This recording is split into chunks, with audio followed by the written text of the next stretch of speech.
Bom dia, boa tarde ou boa noite. Vamos agora aqui, começar a gravação do tema 4, certo? Aqui do FDS, de Química, né?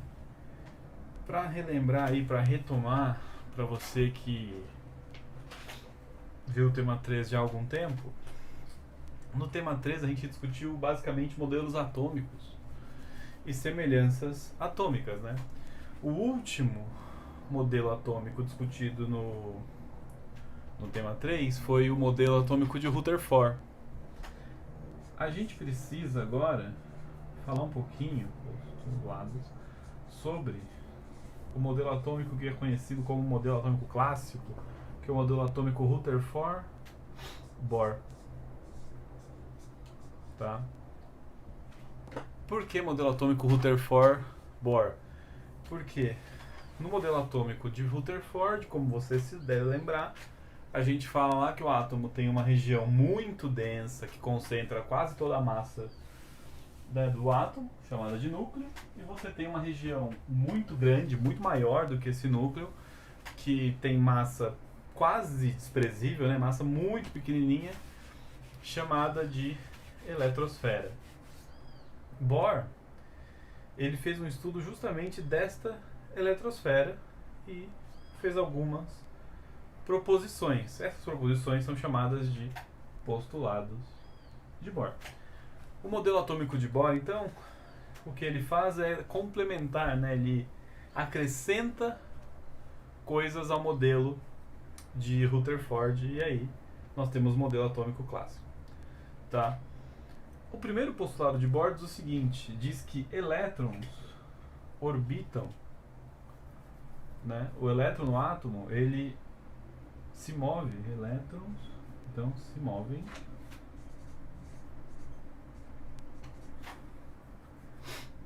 em órbitas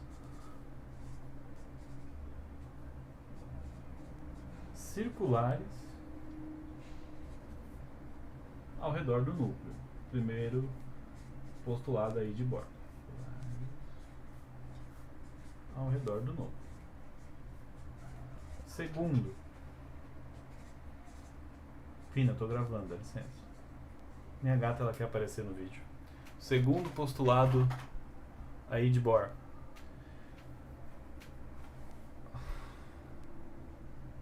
Esses elétrons se movem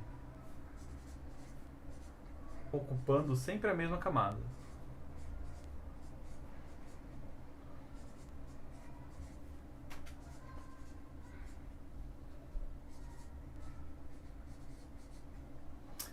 Uma mesma camada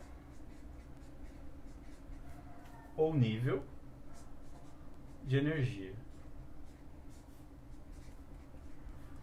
Então você pode imaginar o seguinte: ao redor do núcleo de um átomo você tem pelo menos uma e até um total de 7 camadas eletrônicas. O segundo postulado de Bohr diz que os elétrons de uma determinada camada movimentam-se circularmente sempre nesta mesma camada. Tá? Elétrons não migram de camada de maneira espontânea. Tá? O terceiro postulado de Bohr diz o seguinte: elétrons podem receber energia, então quando recebem energia, migram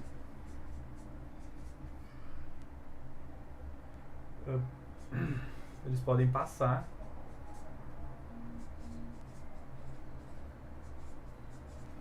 para níveis ou camadas, né, mais externas.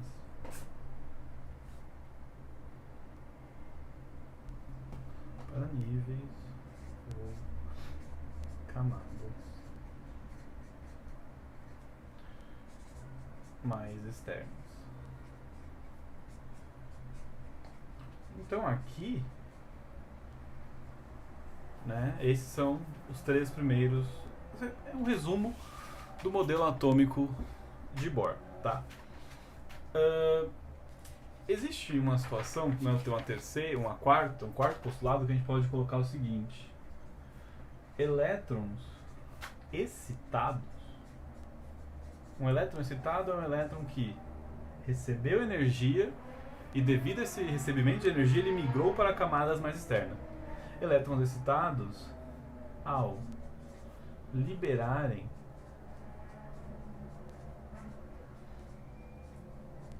energia, retornam a sua camada original, ou seu nível original.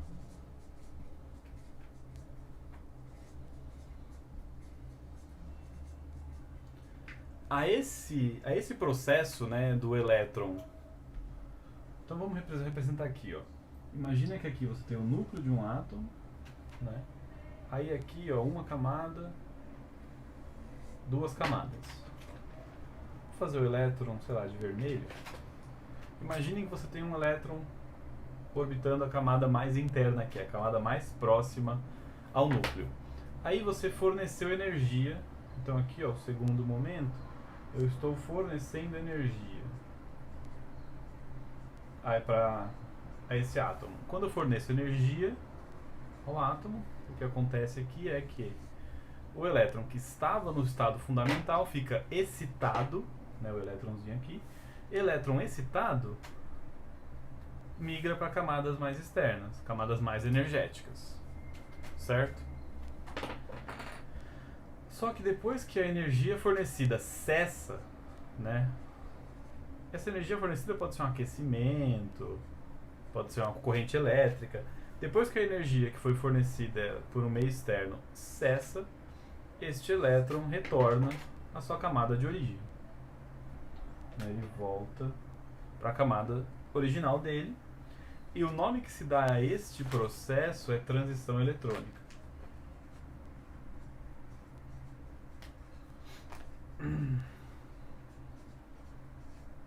Beleza? Então, outro detalhe importante. Esta energia que é liberada, ela é liberada na forma de luz. Então aqui, pessoas, a gente entende, por exemplo, a ideia dos fogos de artifício, né? Por que fogos de artifício tem colorações diferentes? Porque eu estou falando de átomos diferentes, e aí essa transição eletrônica ocorre com liberação de energias diferentes. E lembra lá na física, né, que cada comprimento de onda gera uma coloração, né? Então, de forma prática, entendamos o seguinte: elétrons orbitam o núcleo, né, em órbitas circulares. Cada elétron pertence, né, a uma camada eletrônica, a um nível eletrônico de energia, e ele fica ali o tempo todo no tal do estado fundamental. Se esse elétron recebe uma energia, né, uma energia externa, pode ser calor, pode ser eletricidade, qualquer tipo de fonte de energia externa, os elétrons podem ficar excitados. Elétrons excitados podem saltar, migrar para camadas mais externas, porque eles absorvem um pacotinho de energia, né? Essa energia externa, quando cessa, ela faz com que o elétron que não pertencia, né, àquela camada retorne à sua camada original. Essa é a ideia, então, aí do modelo atômico de Bohr.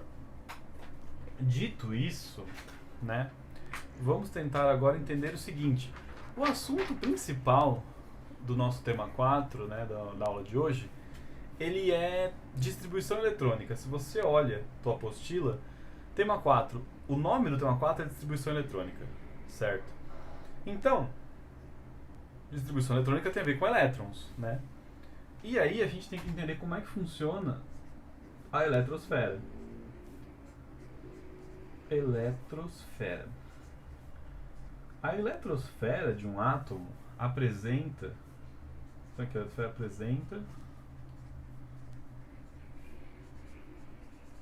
de 1 até 7 camadas. Tá? E aí as camadas têm nome, né? Nós temos então, pensar aqui, vou voltar a fazer um átomo bem esdrúxulo aqui, ó. 1, 2, 3, 4, 5, 6, 7 camadas eletrônicas, né? Possíveis aí para um átomo qualquer. Essas camadas têm nome, e esse nome ele vai em ordem alfabética, da mais interna até a mais externa. Então é K, L, M, N, O, P e camada Q. Certo? E aí guardem o seguinte agora. Camadas mais internas contêm elétrons com menos energia, né, menos energéticos. Camadas mais externas contêm átomos mais energéticos. Certo? A gente vai, né, nos próximos 2 vídeos, eu acredito, discutir melhor essa questão aí das camadas e entender algumas coisas sobre, por exemplo... vamos aqui já. Tem tempo ainda? Tem tempo. Apresenta de 1 a 7 camadas, que são as camadas K, L, M, N, O, P, Q. E cada uma dessas camadas, então aqui, ó, cada camada, lembrando sempre que o nome camada é sinônimo, né, de nível. Cada camada ou nível vai apresentar, por exemplo,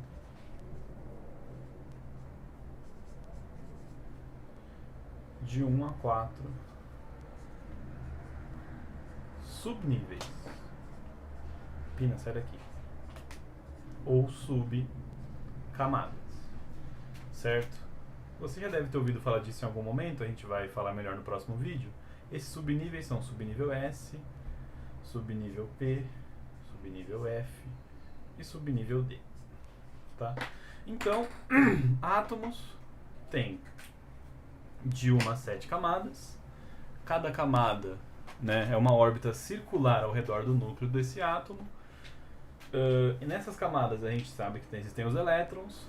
E dentro de cada camada eu tenho essa divisão em subníveis ou subcamadas que eu vou explicar melhor, né, o quanto comporta, que subnível cada camada tem no próximo vídeo. Fechou? Eu acho que eu paro por aqui, porque eu não posso passar de 15 minutos, ou eu não consigo subir o vídeo, certo?